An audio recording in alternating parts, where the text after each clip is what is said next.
Jan Perry, our good friend. We've got a lot of our good friends here with us today. Previously served on the LA City Council, where she represented the 9th Council District for 12 years, which includes historic South Central Los Angeles, South Park, and other parts of downtown LA, Skid Row, Exposition Park, University Park, and Southeast Los Angeles.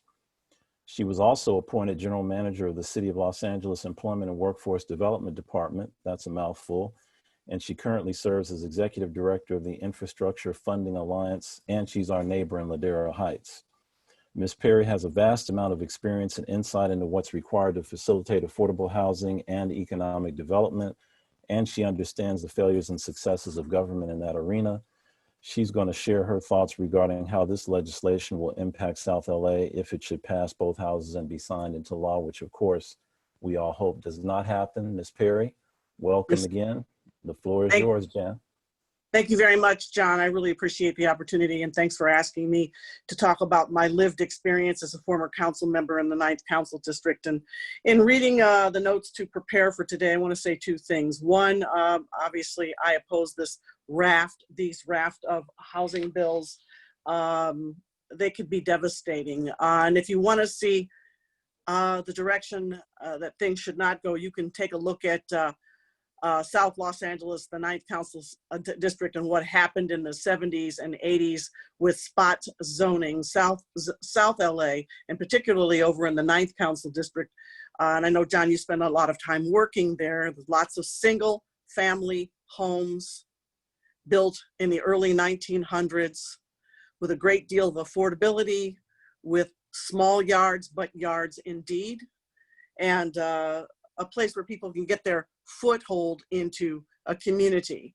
Well, with spot zoning, and before there was an ethics commission and before there was heavy regulation, developers would come into the area and they would buy these houses, tear them down, and then you would find, 3 lovely houses in a row, and then 2-story, 15 to 20 unit apartment building shoved in the middle.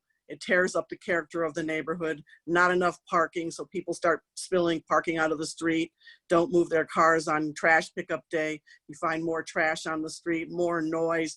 It begins to destroy the character of a single family neighborhood. And then as I reviewed the aspects of this bill and those areas that would fit the profile for building without parking, you find Central Avenue, Broadway, Figueroa, Vermont, Western, Crenshaw, La Brea, Washington, Jefferson, Slauson, Florence, and Manchester, all the areas where it's very, very dense, where the infrastructure is very old and cannot accommodate higher density. And so for that reason, and for no other reason, it should be opposed. But what I want to talk about today is the fact that people haven't been able to get up off their knees yet, and yet we have folks from Northern California pushing ahead in ways that will destroy the very thread of what we've struggled so hard to build. We don't have a redevelopment agency anymore to take tax increment or property tax revenue from downtown Los Angeles and spend it in South Los Angeles. But as we look forward, one, to stop these bills, to stop this package of bills, but to look forward to what we can do to take more control back as residents, as activists, and advocates.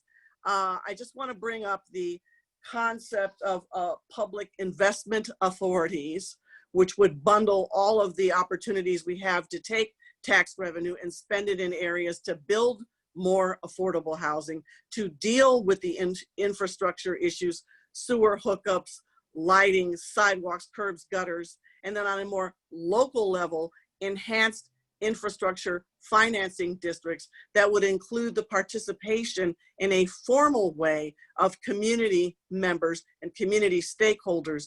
I guess what I'm talking about is the creation of a third rail of government.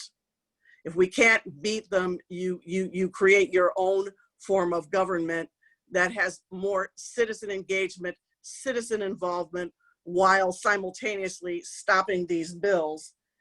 And then the last point that I want to make is, as a council member for 12 years from 2001 to 2013, I was able to build affordable housing 5,670 units. Much of it was permanent supportive, but a lot of it was family housing, senior housing. What I did is I did focus on the transportation corridors. I focused on the corners. I recognized how hard fought it was for people to be able to get a single family home, particularly people whose parents bought their homes with the GI Bill.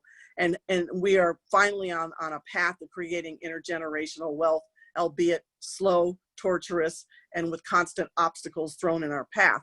We don't want to redirect that, or we don't want to misdirect that.